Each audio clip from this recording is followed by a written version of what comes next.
Hey folks, welcome to Snowpal Podcast.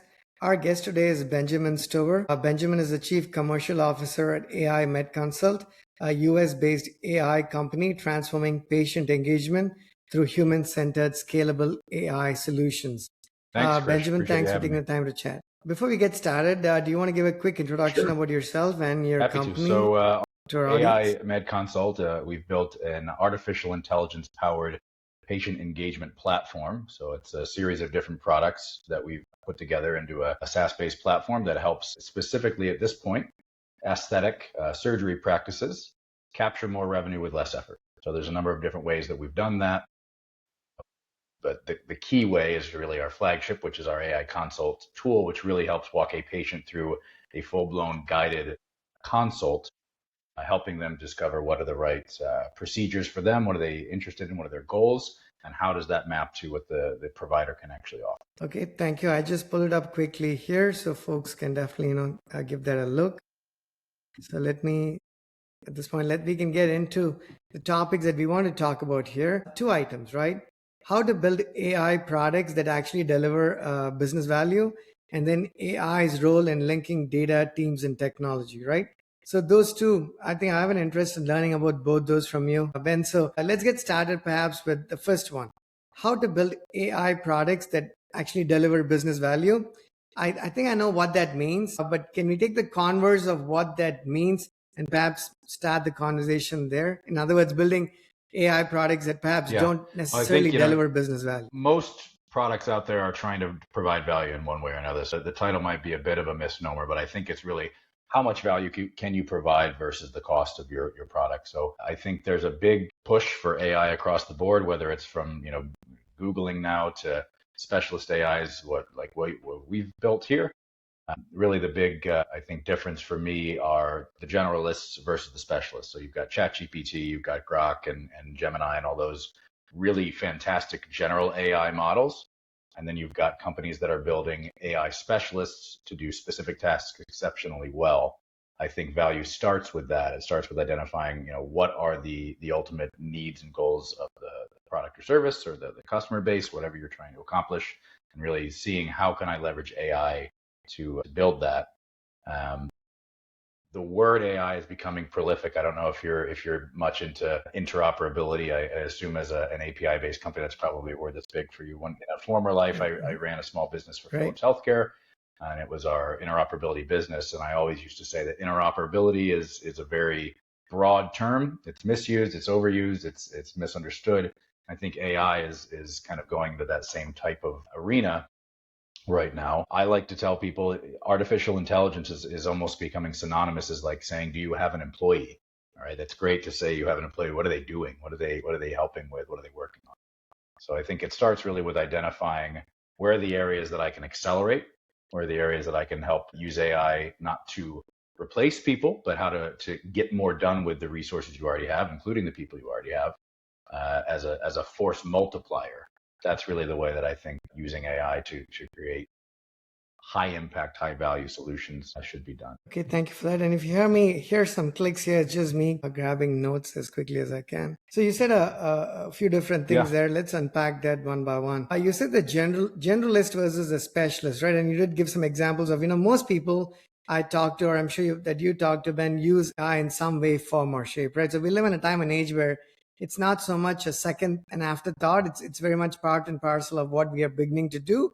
How much of what we use is literally where some of us end up making mistakes and make course corrections and then go from there. So can you talk a little bit more about the differences between the generalist approaches to the specialist? Because, you mentioned ChatGPT and Gemini. Those are things that almost everybody is using on a daily basis. So we could start there, but if you could call out for some examples and differences.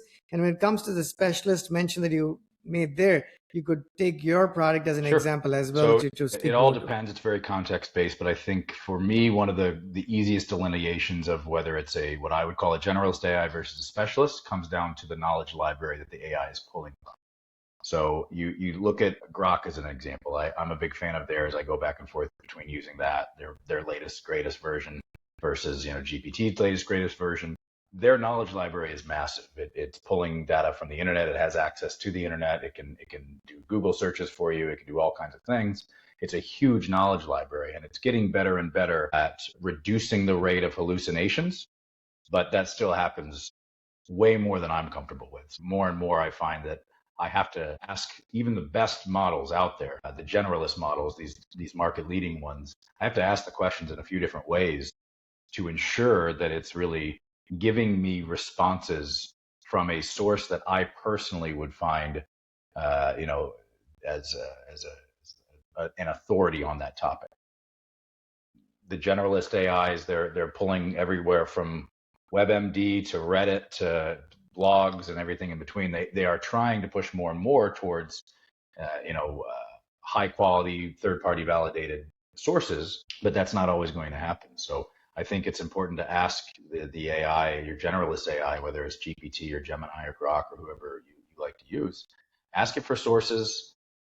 Make sure you take the time to, optimize it for you. So when you ask it to make a list, tell it what you mean by that. For me, whenever I ask Grok to make me a list, I say, I want it numbered. I want links, hyperlinks in each of the lines, and I want you to provide the sources for those.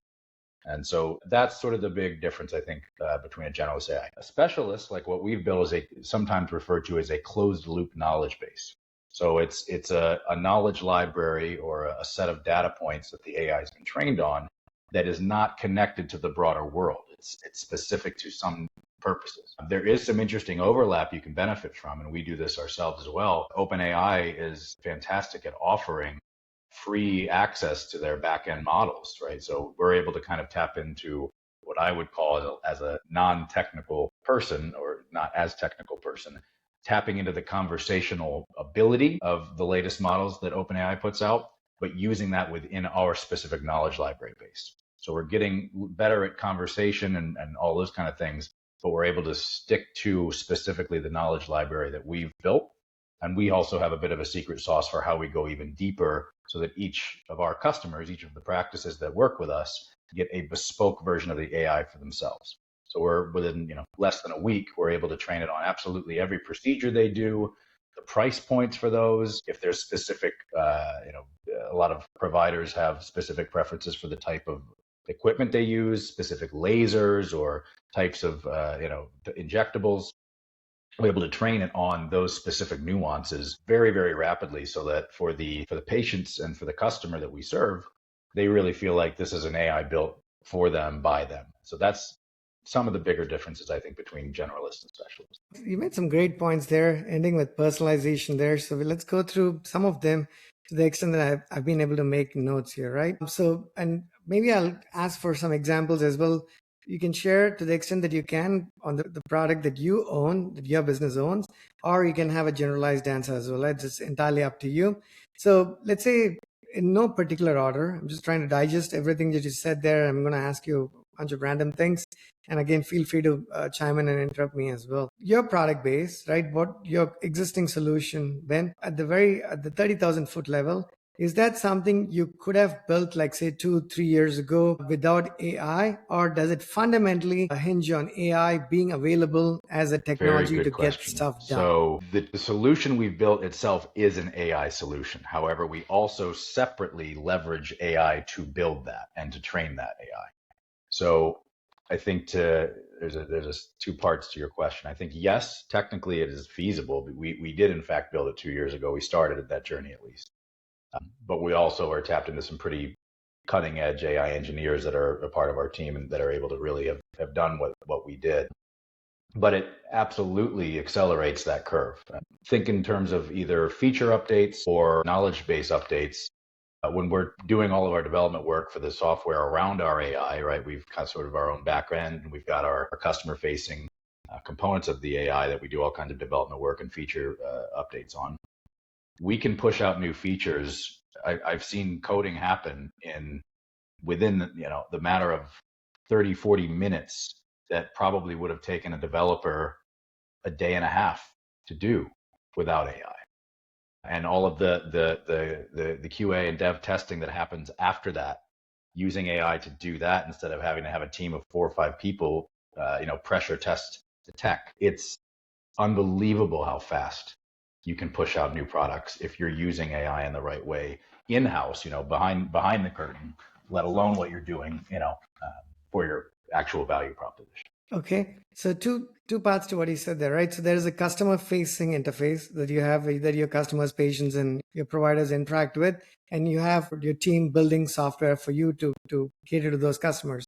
So let's talk about the first part, the customer facing side of the product or the solution that you have right now.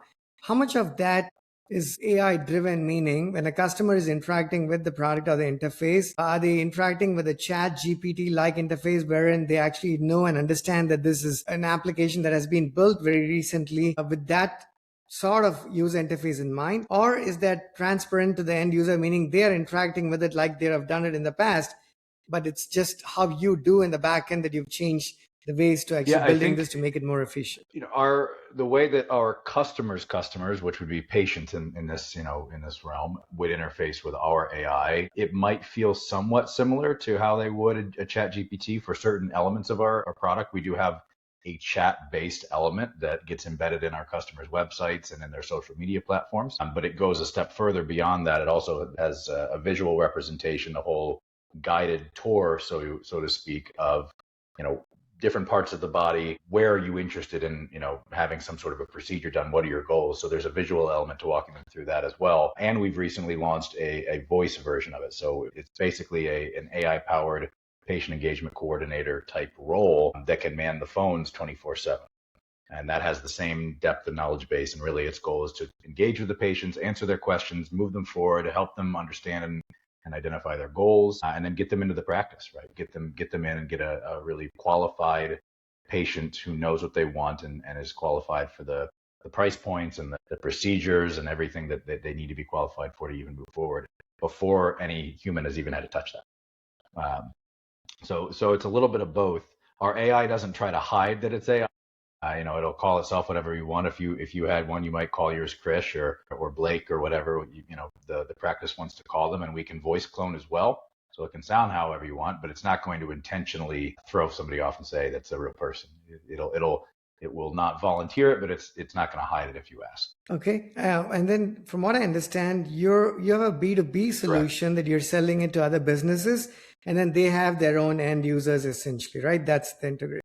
And then when you said a bespoke solution to each customer, you meant your business customer, right? You're making it sort of personalized to that customer, and then they use it the way they want to use it for their end users, right? That's the user interface side of things. You mentioned the AI is basically built to represent their unique business, so their medical practice. So it knows everything about where they're located, how many surgeons, what procedures they do and don't do. It really goes in depth to understand specifics about your business. Okay, and then on the other side, where your team is building this software, there's a few things I want to get into if we can, but to the extent you're able to share your technology stack, Ben, to our audience, is predominantly an engineering audience here, so they'll be curious to know what are some of the tools that you're using to get me to pieces done. Because I'm not the tech guy. We should have said CCO is Chief Commercial Officer. So although I'm surrounded by engineers for most of my career, I can't give you a whole lot of details on the tools we're using. I can say that our AI is built in-house, so it's not built on top of ChatGPT or anything like that. We have our own bespoke AI that we built, and we've built on top of that then. So my dev team would certainly be able to tell you more about the actual interfaces that they're using. There's some sort of an online database that we've downloaded from. I believe it's, some of it's open source and some of it's in-house designed. It's a combination of those. Okay, fair enough. Let me ask you some things that are a little more high level, right? You mentioned that the ability to build features is very different from how it was before. And a lot of us recognize it and appreciate it as developers, right? So there's a few questions I have as somebody who's managing a team that is doing this. You mentioned features that can be built a whole lot faster. You mentioned something that took ballpark, paraphrasing what you said there, Ben, something that could have taken a day or two, which is quick enough already, right? It's not too slow. A day or two is good, which means your team is being efficient and breaking the stories down into smaller pieces so they're able to churn out in quick time. So kudos to you and your team already, because you're able to do them in that window of time. Because, we are still, as much as things have progressed on one side of the world, by one side of the world, I mean commercial versus government versus startups versus mid-sizes versus one country versus another. I know that there are times where teams Yeah. take a lot longer to get stuff done. So you're a good benchmark already, which is not too long, a day and a half. But you said things can actually get done in 30, 40 minutes. Now, I think I would like to understand what that means, right? So does it mean that the exact same feature was able to be done that many times sooner, or did AI help sort of change the processes so things are actually getting done surely sooner, but it's not necessarily apples to I apples think comparison? it's more the former. We follow a version of what I'd call scaled agile framework. So we're going off the, sprints every couple of weeks and quarterly releases and all that.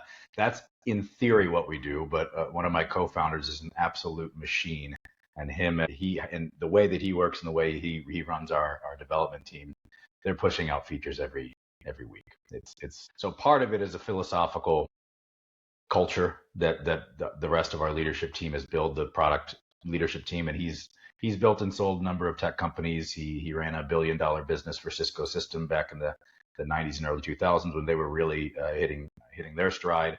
So he knows how to do that, and he's very good at finding the right people and getting them motivated and getting clean, beautiful code written quickly. But even taking that, the fact that you're now able to go in, I've sat in on some of these coding sessions, and it's all natural language based. It's asking your AI coder, to do XYZ, saying here's our current feature set. Here's the tweaks that we want to make to this piece of the functionality. Write me a code that does that, and use these coding languages, and then use this methodology for QA and test, and it does it. And so you can sit there and watch it writing this code live. And the initial batch, I'd say took it 3 minutes, maybe 2 minutes. And then it's a guided process. So then the let's call him the lead AI engineer in this instance, the guy who's kind of doing this process, looks at it and says, okay, well it's maybe 80% right. But to be able to get to 80, and getting that last 20 is a much more involved process. Maybe it takes them the rest of the day to tweak and make little things here and there. But to be able to get that for a small feature update, 80% done in 2 minutes is insane. I mean, that is a complete paradigm shift of what it means to code, what it means to build products. And in a ecosystem, in a world where so many value propositions are technological ones, I think it changes so much about competitive strategies, right? One of my co-founders, one of his, the reason his philosophy is to get things done so quickly is that he believes it's a competitive advantage for us to be able to push things out faster than the other guys. I believe that's true as well. But now you've got this new set of tools where everybody can do that, right? So is speed to value still the bottleneck? I doubt it. So I think those are some of the interesting sort of existential, exciting questions that this type of tech is bringing about. Actually, you said something there which I was literally going to ask you, but before I go to the competitive strategies and what it means, let me ask, do you know roughly what, first question is, do you know if your team is using Claude versus Codex? Do you know which models you are using to do a lot of this code generation? If I had to guess, it's the same baseline AI that we built off of, our own in-house AI. Okay. So we originally had a team that we worked with that had their own AI built. We then acquired the entire intellectual property of that to take it in-house. So it started off as a licensing agreement that we built IP on top of, and then we were lucky to be put in a nice position where we were able to acquire the whole thing. If I had to guess, they're using the same one. So I don't think it's external. No, sure. Yep. And even if, everything that you're sharing here, Ben, we appreciate it because it does help, right? I mean, all of these are learnings for everybody because our audience is folks who are just getting out of college to people who have done this for many years, like you and I, for instance, right? So I think definitely appreciate your answers there. But if they are very specific, feel free, we can just jump into the next set of questions. Try to barrage me and compete. Yep. The next thing is, do you know roughly, if you were to ballpark it, you said what could take a day or two, it takes a few minutes now. which means a lot of that code is surely generated now versus human written.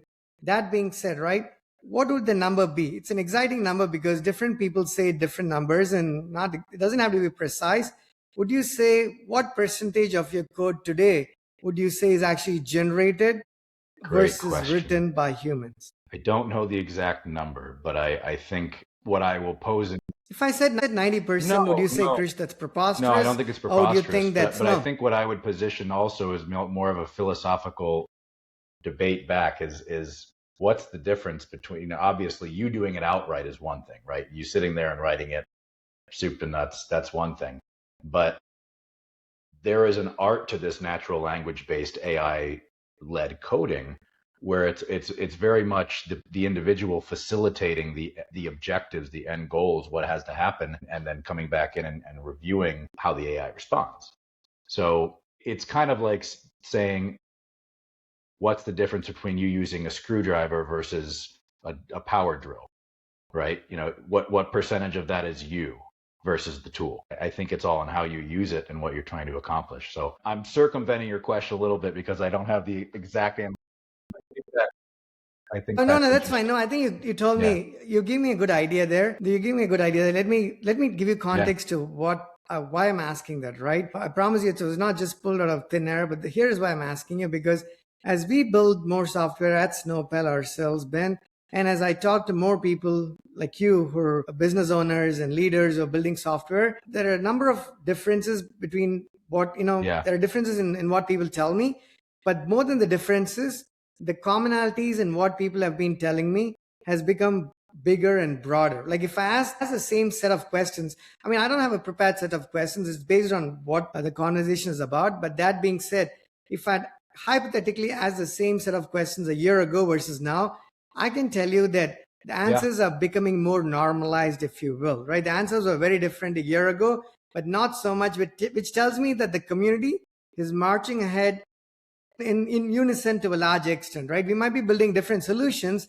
but there are things that we as engineers and software leaders agree upon, and things that we are still trying to iron out. And the reason I asked you that question was, let's say you had asked me a question back, which is a great question.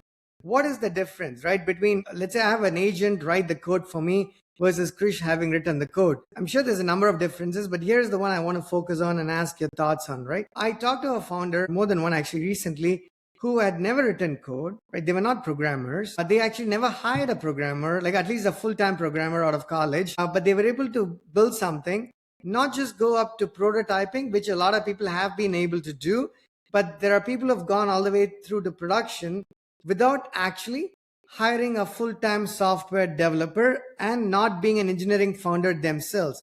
Now, if you'd asked me 3 years ago, 2 years ago, if this was possible, I'd have been like, no, Ben, you need a person like Krish or better than Krish to get stuff done. But that answer is changing by the minute. I have a few questions to ask there, but I want to get your initial thoughts on that, whatever I just shared with you. I think there's a lot to unpack in that. I think you're spot on that trend is correct, that more and more people are using that. I think it's also a bit of a, we're probably going to talk later about competitive strategy and how to approach that. But if you think about it from an ecosystem perspective, this is very much one of those moments where forced evolution is coming on us. If you don't adapt to use new tech like this, you're not going to be in the conversation. So maybe you're not doing it. So maybe there is a large cohort of folks that aren't using that new tool, that, they're not using the power tool instead of the screwdriver, but they're not going to be, I was going to say hint Apple. No, I'm just kidding. I was just going to say. What was it? Hint what? Apple. Apple's been one of those companies that's been sitting out for the most part and even wanting to leverage Gemini, right? We'll come to that. Sorry, exactly. Just go ahead with your thoughts there. I think anybody who stands in the way of or allows their belief structure to stand in the way of them taking advantage of a giant technological leap like this it's like trying to fight against tides or trying to fight against, the weather. It's much better to figure out how to, rig up your sail properly to work with the wind rather than to fight it. So I think that's, it's not surprising to me that you're hearing more and more people in the coding space are using those tools because it's the way that, it's going to go. It's the way of the future. But Ben, is there a problem there? And here's what I mean by that, right? Now, as a developer, a lot of us as developers, people ask me, hey, Krish, what are you guys going to do once AI is going to do all the job, right? I mean, do we need you anymore? And my genuine answer to that is, as easy as it is to replace a developer in a team, a software company, it's actually a lot easier to replace other roles in that same company, right? So before a developer is replaced, if you're a developer, you replacing almost every other role in your team using AI is going to be a lot quicker as well, right? So it kind of goes both ways from a development standpoint. That's what I tell people. The need for product managers, testers, UI, UX designers, that is a seismic impact on all sides, essentially. Yeah, I absolutely agree with you. I strongly believe that as AI becomes more and more prolific, as we get further and further down this path, this advancement in technology is going to change our economies more dramatically than the Industrial Revolution did its economy. You think about the majority of, especially US-based economy, but really anything in the tech-based world, you are globally, you're looking at most of the work being done by people is thought work. It's thought-based work. It's not, I'm not grabbing the paintbrush and painting the walls. I'm coding, I'm writing emails, I'm engaging with patients, I'm thinking about how to draft a response to a lawsuit, whatever it is, right? Across the board, a lot of our economy is based on thought work, and AI is dramatically changing how we do that.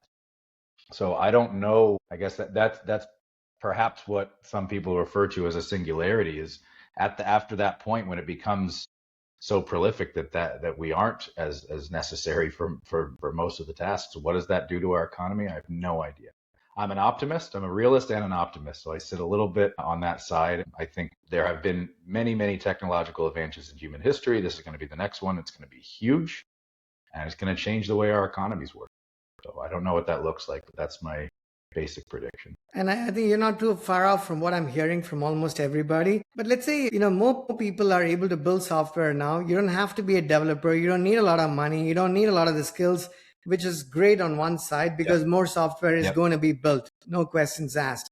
But do you ever worry, Ben, that we're going to end up in a world where there's plenty of software and systems that are sort of functioning? And I say sort of because a lot of this is generated and there's nothing wrong, right? Code that can be generated should be generated. A lot of us have been doing that forever, right? Not just with AI, but even before AI. But at the same time, when you run into issues, maybe in production, or maybe things that, do you worry that there could be a number of apps and systems and services that have been so quickly generated and built that people don't exactly have a good understanding of how it was even built? So when you have to fix a solution or scale it, extend it, and make it better, you're still at the mercy, quote unquote, of the tool that may have generated the code.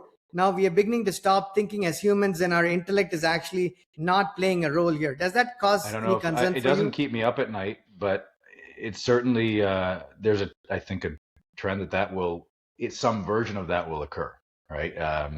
Look at, most people don't know how to read a map anymore. They just use GPS. They don't know, I sometimes when I had free time, I used to like to fly general aviation airplanes.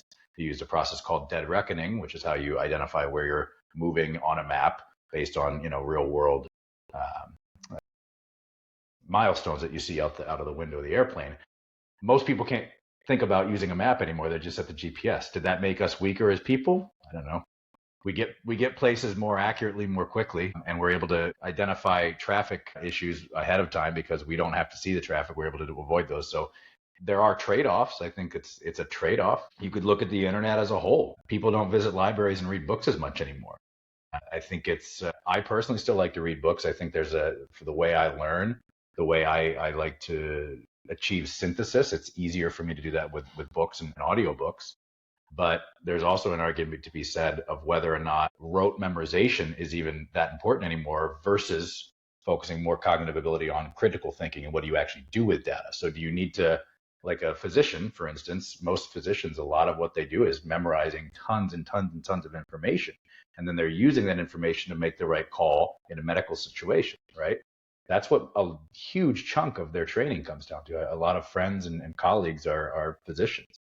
And that's but they would tell you they do. If you have all the information available to you at the quick, I can speak it. Let's say you get to a point where we have a bespoke medical AI that knows all those answers really well, which I think we're getting closer and closer to. What does the role of the human have? It changes. It doesn't become irrelevant, but it changes dramatically. I think maybe critical thinking and what you do with the data becomes more relevant at first, but then eventually that gets offloaded too. AI is getting smarter every single day, and it's getting smarter faster than we are because it's training itself to do that. And it doesn't need to eat or sleep. It doesn't have hobbies. It doesn't get in arguments with its kids or whatever. It's just doing this all day, every day. So yeah, I don't know what it's going to look like, and I don't know if it's a problem or not, but it's definitely going to be a change. Okay, you talked about competitive positioning earlier, and you said more people can build. Between the things that both of us said, right? Things can be done faster, better, more efficiently, and more people can build it. Which means, let's say 10 years ago, I sold myself as a developer, meaning I can write code in a certain language at a certain pace, in a certain fashion, and that was a skill that Krish brought to the table. I mean, that may or may not be a skill anymore, because someone who's not Krish, who probably didn't go to college, didn't write as much code, can pretty much do the same thing with tools being assisted. Now, what does it mean when you go to the market, right? When you go to sell products and solutions, is it the functioning of those products? Because if everybody's relying on these tools, and let's say the models have become more, normalized to a large extent, that things are mostly equal, where do you see the competitive positioning come into play? Again, I think going back to speed to value, whether that is still a competitive advantage is going to be put into question, or maybe just our paradigm for what is fast will change, which I'm personally okay with. I'm a bit of an impatient guy when it comes to updates, so I'm maybe looking forward to that one. But the fundamentals of what it means to win competitively aren't going to change. You have to have a large enough total addressable market. You have to have a value proposition that people need or want or are interested in, and they have to be willing to spend money on it for it to be considered a product. I always like to say that the only difference between a business and a hobby is revenue. If you have that, then it's going to continue to follow the same psychological consumers, psychology type rules that we think about when I do my work, which is developing competitive business strategies and marketing and sales campaigns to serve those strategies and to serve those customers. I don't think those will necessarily change, but I think the priorities of how we resource those parts of our businesses will probably change because of how quickly AI can do things. And you look at sales, for instance. I came up through my career in sales. Prospecting is one of the most monotonous, challenging, intense things a salesperson can do. You usually do mostly that when you first start your career. It's high failure rate. You're just bogged down constantly.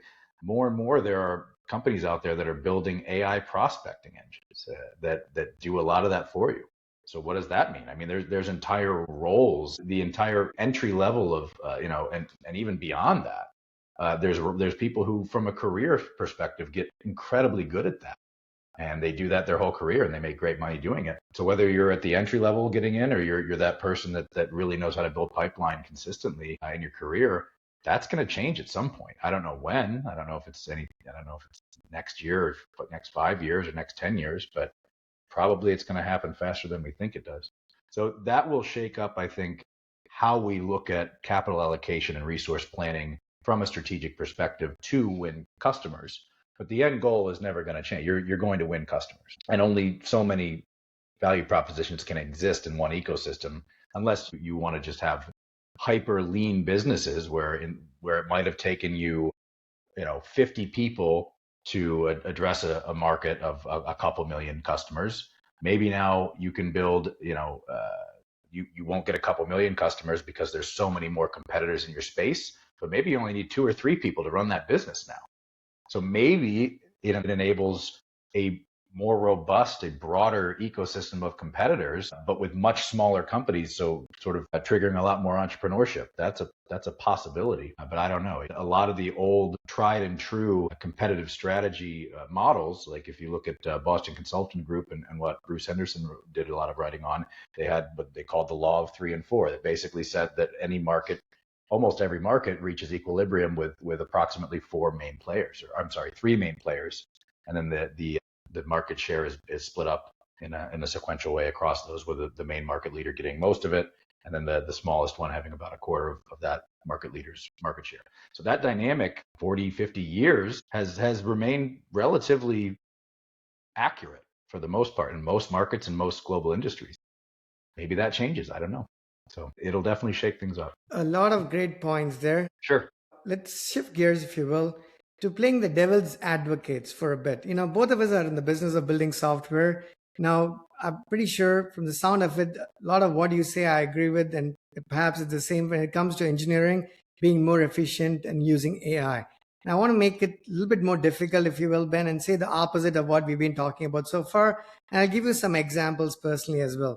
So as I start receiving emails, right, whether it's people wanting to talk about our business of APIs and whatnot, or say a podcast, for instance, right? Hey, Krish, I would like to hop on a Snowpal podcast.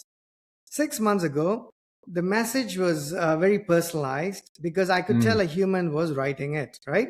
And it was 4 lines and I could tell what they were. It was not always grammatically accurate. It didn't have beautiful vocabulary, but it didn't matter. I got the gist of what they were trying to do, and I just saw whether it made sense for me to have a conversation with them or otherwise.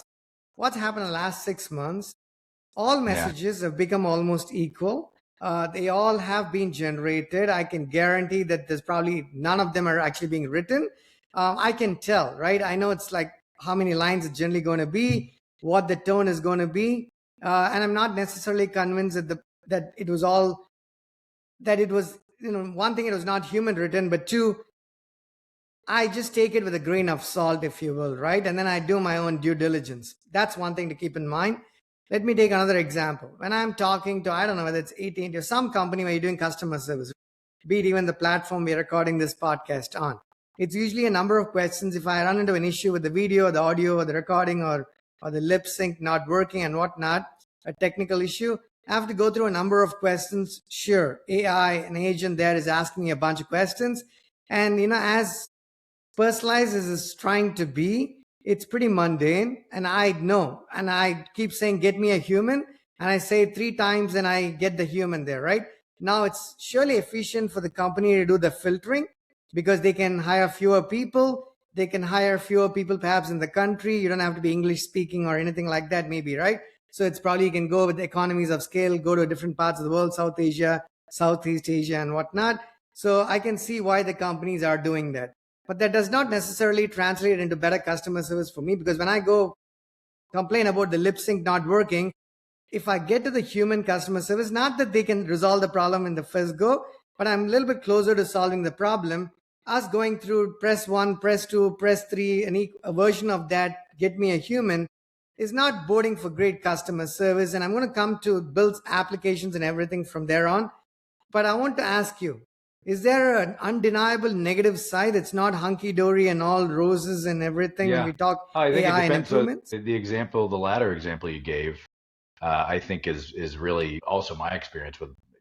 Pick any large brand that you might do work with, right? Whether it's LinkedIn or Amazon or whatever, and you're now in the customer service. You're in the pipeline of thousands of customers per day that are trying to get some attention from them. That's frustrated me for years. I've never been happy with that. Even when I get a person, typically there's a very sequential set of steps and questions they have to ask. Look at your ISP, your internet service provider. When something goes wrong with the internet, how maddening that is. They can't get out of their loop of, did you power cycle the router yet? Like, yeah, I've had internet for 25 years. I know how to power cycle. Something else is wrong. So that's really frustrating. I think part of it is, a lot of these companies are still using pretty basic chatbots rather than dynamic, highly trained, intuitive artificial intelligence large language models. And so there's such a big range of impact. So I think a lot of what you're saying right now is just, these are not good solutions. These are not the right ones. And even with it, when it's still people, a lot of times you got to get to the second or third level manager before the thing that you're trying to debug is even possible to be talked about, right? It's just not standard process or whatever, things like that. So I think that AI will improve that kind of thing. I don't think it's great now. I don't think the solution's great, but it's going to take good AI. It's going to take very dynamic, highly trained, conversational, thoughtful AI that can do those things. But it also takes a choice. It's a cultural choice for the companies that are building and implementing those to give it an AI or a person, whoever it is, the latitude to really be able to critically problem solve if a problem presents itself that isn't part of the standard FAQs, right? So I think it all really depends on what the problem is and how the companies implement those types of tools. Okay. As we come to do you have another 15 minutes before we wrap this up? Okay, let's talk quickly consulting, right? What do you think is the impact on consulting? Now, I'll give you an example or set the context or bias your answer based on what I'm going to tell you here as an example. It's a random one, but I think it might be relevant. You can make food in the house and you can eat it, right? You can eat breakfast, lunch, and dinner. Every single meal you could eat. So there is no real need for restaurants. If I play that argument, right, there's no need for restaurants. But in every country, for every dollar that's being spent, I don't know, in the US, it's like 50 or 60 cents is being spent outside. In other more conservative nations, conservative here, by conservative, I mean, there's a lot more saving, right, not spending, which is changing across the globe. But even in countries where they did traditionally save more money, it was 30 cents to a dollar was being spent on eating outside. There's very few places, unless it's impoverished nations, where you probably had very much lower numbers. So the point I'm trying to make here, Ben, is you could make food, but you still went out to eat, perhaps for a number of different reasons. Maybe you want a good experience. You want to go out and have some fun, talk to friends and family, and have better lights and maybe better food sometimes, coding right? all day. Sorry? I'm tired of being in this room. Yeah. And you want to see a human, right? So restaurants did not cease to exist because food could be cooked at home. No matter how good your cooking ranges are, the stove is, people still eat out. Now, I've heard two arguments to consulting. You know what? AI has made things cheaper, better, faster. Ben can build stuff in 30 minutes and not 2 days, which is fast enough already. So Ben does not need to ever hire a consultant or go work with a consulting organization. Or is there a second answer to it, which is, you know what? While you can do it, it still takes some time, some energy, some skill to maintain, manage, and build it. And that might not be your core business. So perhaps you might still resort to consulting as a way to build software, but maybe the nature of engagement might be different, but that business does not go away. And I want to get your thoughts on it. And I'll just throw one more thing here, right? The Indian consulting companies, the really large ones, like a week and a half ago, after Claude released one of their models that had to deal with legal stuff and whatnot, I think they plunged over a 10%, right? Like the Indian the IT stock market. Because you know what? A lot of money is made in consulting and software exports. Now AI is going to negate a lot of those jobs. Then what happens to those companies?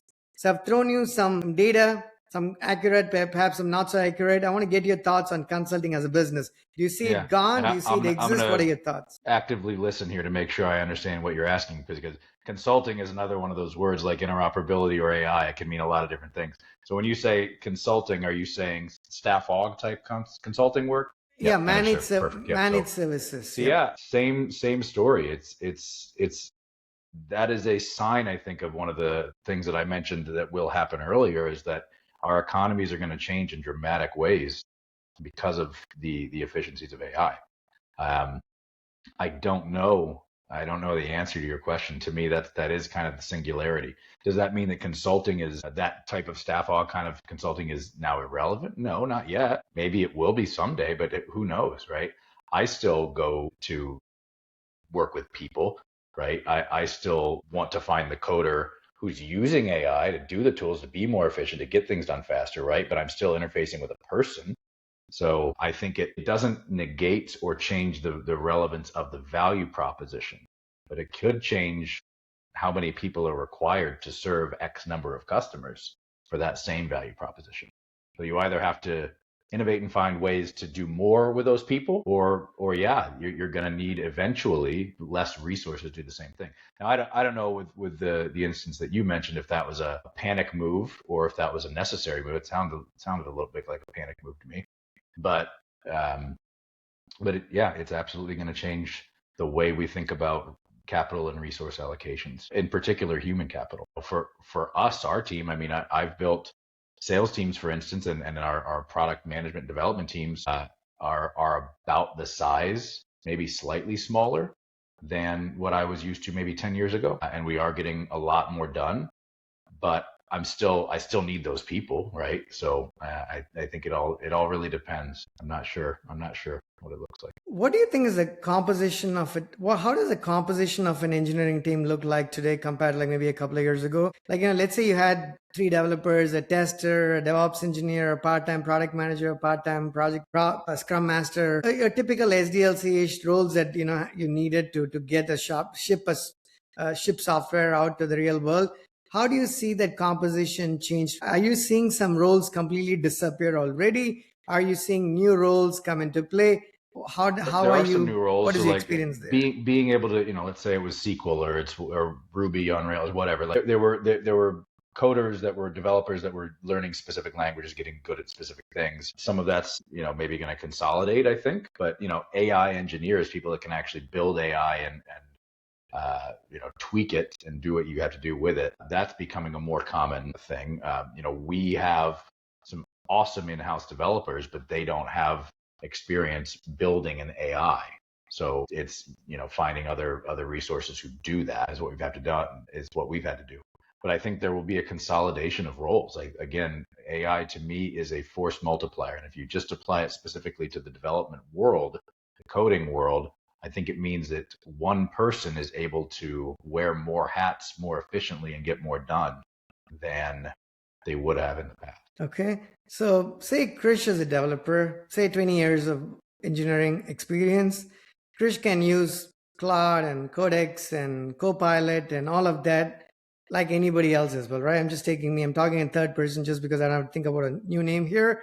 Let's say there is a Ben who has not necessarily been in the world of software. Not Ben, let me take George, right? George. Let's say George has been not in the world of engineering for like 20 years. Maybe George is getting out of college, maybe has done engineering or computer science, or maybe hasn't even done that. But George is just as comfortable using all of these AI tools to build software. Let's assume ceteris paribus conditions there. How much more would you be willing to pay Krish to fill that same role than you might have to pay for George? Outcomes across the board, and I charge for outcomes, right? So I don't care how many hours you take to do a thing. I care about what that thing does. And same for us, our customers, right? We built a product that's going to get you an ROI for using it. It's not about how much time it takes us to implement or any of that kind of thing. It's about the outcome. So if the same 2 people can do the same thing, unless you intentionally want to work with the one person better, maybe I like you better, and there's a premium on that. Maybe the interactions I have with Krish are better than Josh because, Josh is still kind of green and he doesn't, all the interpersonal stuff are not worth it. So, maybe you could do the same things, but maybe I like Krish better. And that's very valuable. I think we talk about this all the time within our company. We can't just be tech. We have to be relationships and tech. So if a customer leaves us, I want them to feel like they've broken up with me. They've broken up with my team. They haven't just like gotten rid of a technology. So I think the human side of this thing, the relationship side, those unless I'm missing something in this whole singularity thing, I think relationships are still going to be a uniquely human experience. So I think that will still absolutely come into play.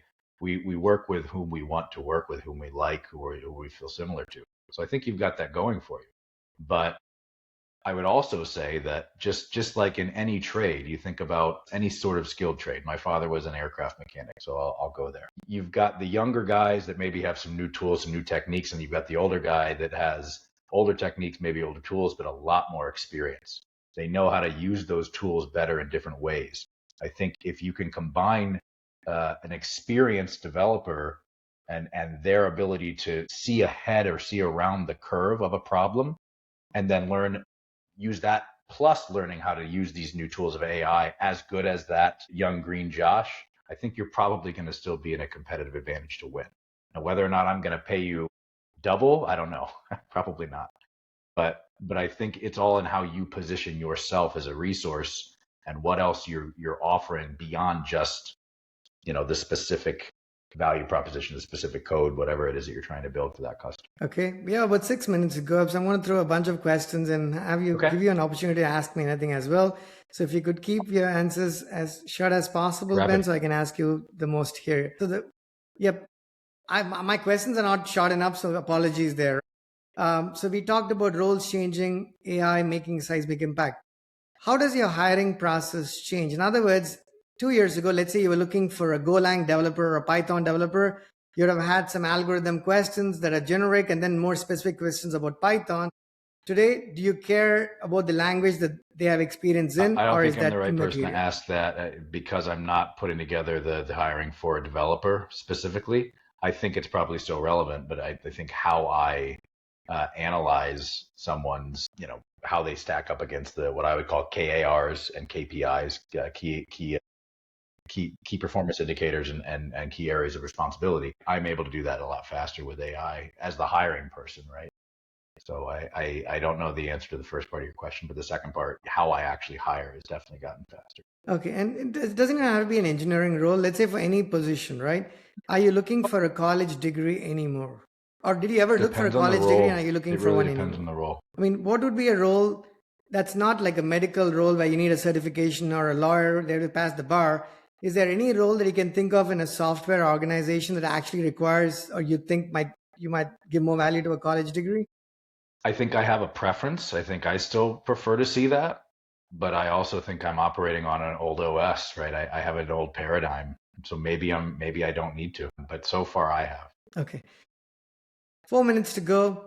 I have a couple of more questions, but I want to give you an opportunity. Any questions that you I may am want to ask curious. me? How are you using AI in your neck of the woods, and what have you seen has been the impact on your business in particular as AI has become more and more advanced? The impact is every which way possible on all sides. When you as a startup, as a business, you build a product, you take it to market, things are changing while you take it to market.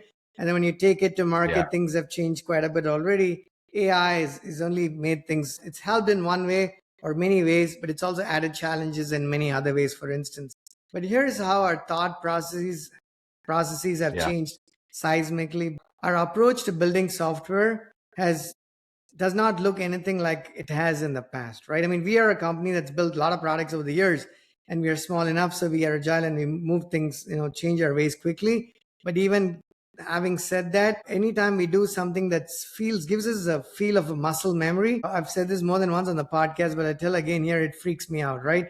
We're like, what if you're doing anything like we've done in the past, that something is not right, it's amiss, right? So we want to change our approach right from how you take your requirements to conceptualize them, to communicate those requirements from business to engineering team. Everything has begun to look 180 degrees different, right? You're not talking requirements written in English coming from a non-engineering team to a developer. Now you're talking about 70% of the code already being generated by the team that does not even write code before it comes to the developer, right? So that interaction has already changed.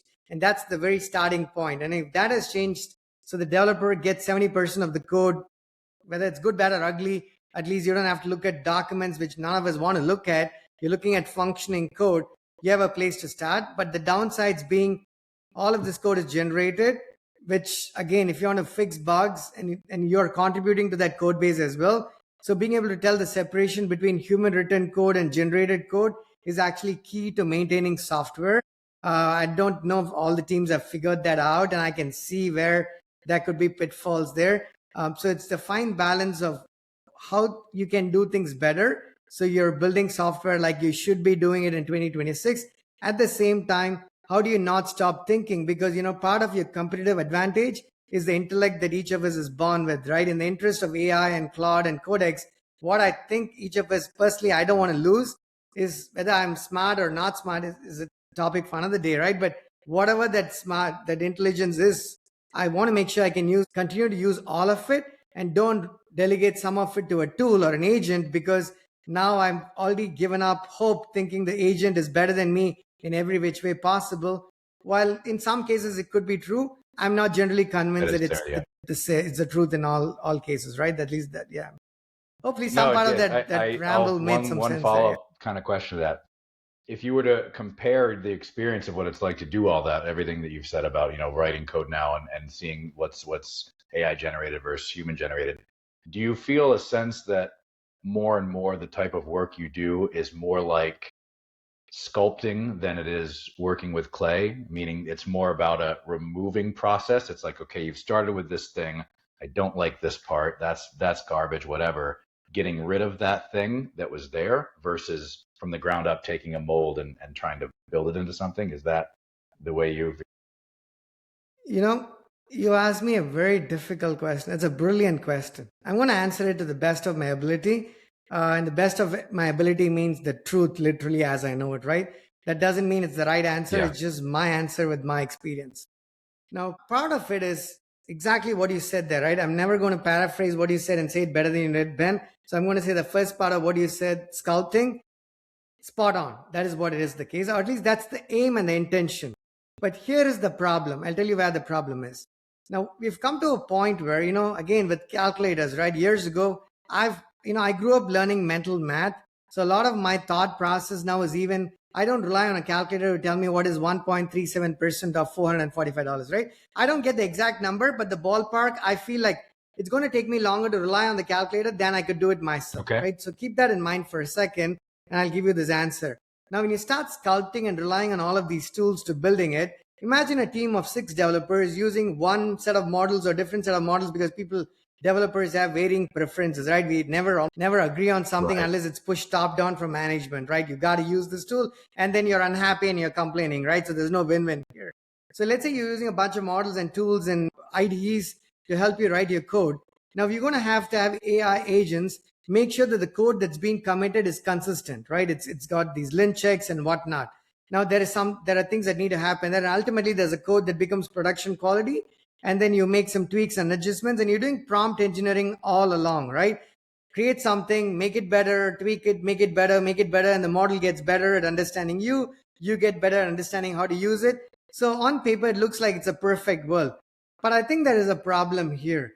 Each of us has stopped thinking. I can promise you, based on my experience, when people are prompting as developers or anybody else asking questions, it's almost like the email that I mentioned to you, right? You're never giving it a first attempt at writing it yourself because you're like, you know what, the tool can do better than me. But sometimes you forget that the person reading that email clearly gives more respect. Maybe some of us give more respect to the 3-line, poorly worded, grammatically incorrect English email than the AI generated ChatGPT 2 paragraphs, right? So when you go to fixing this code and maintaining this code, let's say the developer who generated this code left, right? So you have a bunch of checks and balances, so things are all right. But if you have 6 developers in a team working there for a few years, and you understood them and they understood you, fixing that problem in production between the team because you're working together, I feel like would have been a lot easier than using a lot of code generation tools. That not to take away from agents and how these tools can do it better, but I think there's got to be a fine balance. And what that balance is the gray area, right? And the gray area is thin in some cases and pretty wide in some other companies where they have absolutely no developers, right? Or they have 1 developer to 10 non-developers. How you maintain that balance and the quality of what's being generated and put out there in the world, we'll know 2 years from today. There's going to be a lot more entrepreneurs and there's going to be a lot more products, because you go to any conference, almost everybody is a founder now. But I know, having done that more than once, there's challenges to that. So I'm not exactly sure. One side of it seems promising. The other side is, let's not stop thinking as humans, because maybe we should continue thinking and use these tools to better ourselves, not become stupid relying on these tools, right? If that makes sense. In Grok the other day, I found there's a setting for how it responds to you. And one of the options is Socratic. So it's designed to help you. The way it responds is designed to help you think more, right? So that's one example of, because I agree, there's the idiocracy side of the equation where we just get dumber and dumber and dumber, and we stop knowing how to exist. And then there's a side where I think we use it as a way to force multiply how we learn. I've even known, and you've seen it in myself in the last year, of how I prompt.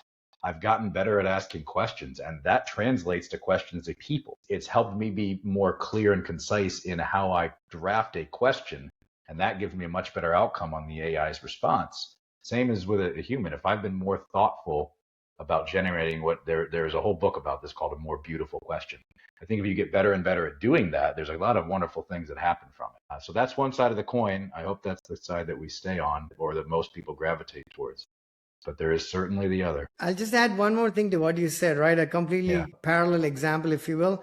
I'm a huge fan of Quentin Tarantino, and I've watched all of his movies like not more than once. I would say like tens of times, right? Okay. The Hateful Eight is one I've watched like I don't know, 20 times, right? I love Samuel L. Jackson, for instance. So let's say Inglorious Bastards or Django Unchained or any of those movies, correct? Any of those movies. There are, I mean, I hear AI is going to get creative and do this, do that, right? Now, I trust that AI is going to get better at creating a lot of these videos and content and whatnot. And you can ask AI to have Robert De Niro or DiCaprio play the role of somebody else in this movie, and it's not Christoph Waltz, and create some content like Nolan or Tarantino. And it might go there and do something, but you still have got to give all those references. I want an actor like Samuel L. Jackson. I want an actor like DiCaprio. I want a writer like Tarantino. I want a cinematographer or a composer like Hans Zimmer, for instance, right? I'm giving you all these prompts and sort of telling you what you should give me. By virtue of doing that, I have already killed the creativity here, right? The day I see a video that AI generates, doesn't have to be a 2-hour, 3-hour long movie. If I watch a 30-second video that I've genuinely enjoyed, then I would worry about, oh my God, what's going to happen to the Quentin Tarantinos and the Clint Eastwoods, right? But till then, you're like, you know what? Yep, I think it's all right, but it hasn't amused me yet, right? Or it hasn't done it. So I think a developer can get replaced a lot sooner, I hope, than someone like Quentin Tarantino or Christoph Waltz, for instance, right? That's just my personal hope to humanity. It's true. I mean, part of what, cinematography is art, right? So think of it in any form of art. Do we love the art because of how it makes us feel, or because of the fact that a human designed it? I think it's a little bit of both, right? We have here where I'm based in St. Petersburg, one of the largest Salvador Dali museums in the world. And being able to go and see Dali, a lot of the experience is, what does that make me feel? What does that remind me of? And if the content's good enough, that's going to happen regardless. But there's also a connection to the author. There's a connection to the artist. You think about Tarantino. I mean, he's as good as he is. You watch some of his interviews. He's been a student of the game since he was a child, and he's still a student of the game. You see him talking about how he was basically just clean slating his local video store and watching every single thing that they had, right? So that's a knowledge library. That's a guy that went in and saw all and was analytical to look at, okay, the difference in camera angles and lighting and sound and the integration of all those different elements together, and how the people show their emotions in those environments. That's what makes him so great. Can AI do that someday? Probably. Does that make the value of a person doing it less? I don't know. I think it comes down to, what do you really value? Right? I mean, there's all kinds of hilarious short form AI generated videos. You know it's AI, but it still makes you chuckle. Is that the same as watching a comedian for an hour, like Dave Chappelle, watching him for an hour doing his thing? I still like that a lot better. But yeah. I know. And if I could afford the $350 per ticket, I would be watching Trevor Noah in like DC this evening, actually. A couple of final things. Ben, you mentioned St. Petersburg, but I want to say not Russia, right? Somewhere in the US. St. Petersburg, Florida, which is in the Tampa area, so Gulf side. I know. Yeah, Clearwater, Tampa, and St. Petersburg, right? Okay, got it. Super. So my final question before I'm going to have you, probably have your closing comments here is, what's your favorite dish? Like, if you have to pick one dish that you like to eat, like, the most favorite, what's that? I don't know if my fiance's in earshot. I should probably choose something that she bakes for me. My favorite dish, I am a bit of a foodie. I like a lot of different things. But I probably would have to say the one thing I wouldn't be able to live without is a really great hamburger. I mean, you have the right burger done well. It's a really wonderful experience. Okay, perfect. Thank you so much, Ben. It was wonderful talking to you. Any closing comments Krish, before we call it done? I really appreciate the thoughtful questions and the conversation. Thank you so much for having me. I am curious, I guess, what is your favorite food? I'm going to give you a 2-minute answer. Hopefully you have the time, because, brevity is not my forte. I was born and raised in India, but I came here when I was rather young. I mean, it's many decades ago. My wife is Indian, but she's from Malaysia. So Malaysia has got an ethnically diverse population. They've got the Malay people, the locals, the Chinese, and the Indian people. I had not tried a lot of Chinese food. I did try some when I was here, and not as much. In the last many years of being married, that's all we've been eating, Chinese. We were vegetarian, but so we're picky in what we do go out and eat. but it's a lot of Chinese food. And when she cooks, it's a mix of Indian and Chinese, but it's not Indian Chinese. I don't know if you've heard of the Indian No. Chinese cuisine. If you've not, I'll just educate you for 2 minutes and promise to not laugh here because you'll end up offending like a billion people. No, I'm just kidding. So I took my wife to India. She's been there a couple of times, and I said, I love Indian Chinese. And then she grew up eating a lot of Chinese food in Malaysia. So she was very excited to eat that. So I go there. We go to this popular Indian Chinese place from Chennai, the place I come from, the southern part of India. I haven't. Have you been to India, Ben? Okay, I'll give you a few places you can go. And if you do go visit, you should go to my part of the world as well. It's a beautiful state, Tamil Nadu. So Chennai, right? I was born and raised there. So I take her to this place. We have a great dinner. The place was called Mainland China. We get out. And then I asked her, hey, Meena, how was the food? She goes, it was good. I mean, it was good, but I just have a question for you, right? Yeah, what is the question? Why do you call this Chinese? Like, I see that you call it's popular cuisine in India. It's called Indian Chinese. I was like, what do you mean it's Chinese? She goes, no, this is not Chinese at all. And then when I went to Malaysia, and then I'm like, wow, this has nothing to do with what I was eating in India, right? So as it turns out, Ben, I think this is very interesting. I don't know the exact history behind it, but the northeast of India, which is very close to China, people moved to different parts of India from there. And then they started cooking for food with different flavors. So someone created this, and it's probably the most popular cuisine in India, like the Indian Chinese. But it's pretty much Indian, right? If you try this next time, don't go there expecting Chinese food. Just go there expecting Indian food with some Chinese flavors, if you will, right? Some sauces and noodles and stuff like that. So that's a popular cuisine. I like that. But my favorite food, I'll tell you one thing, is it's called idlis, right? It's rice cakes. It's like white circular things that are steamed. It's South Indian food essentially. It's had for breakfast predominantly. It's called idli and dosa, right? Two different things. One is a crepe and the other one is like the rice cakes.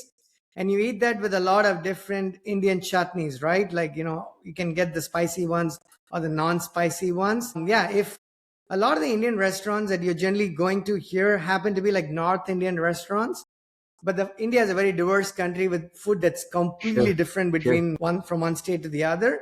So what I'm talking about here is like very regional, very much South Indian food, South Indian breakfast, regional. And a billion of the crepes that I mentioned, a billion of them are made every day, right? So you wouldn't go wrong trying them. So the next time you're in St. Petersburg, just look for a South Indian restaurant, or maybe a vegetarian restaurant or something that generally makes this. Perfect. Yeah, and then maybe you'll enjoy this. And it's very similar. I imagine the same dynamic that we have is Americanized Chinese food is very different than Chinese food. Very different. Very different. I love Chinese food in the US because I'm used to it. I go to Malaysia, that's too authentic for me. I'm like, give me the Americanized Chinese. That's all basic. I know. I can't do anymore. Give me some General Tso's chicken and a bunch of white rice, and I'm pretty happy. It's funny you should say that. I asked one of my friends who works at a Chinese restaurant, is there a General Tso's chicken in China? He goes, no, we don't have one in China, right. I think. But this is amazing. Again, I'm going to, Ben, just hang on after we are done here, right? Thank you so much, Benjamin Stover, for taking the time to chat. Ben is the Chief Commercial Officer at AI Med Consult, a US-based AI company. We'll include the link to Ben's LinkedIn profile and aimed consult AIMEDCONSULT.com on the podcast, so folks can definitely check this out. Thank you so much, Ben. Much appreciate your time here.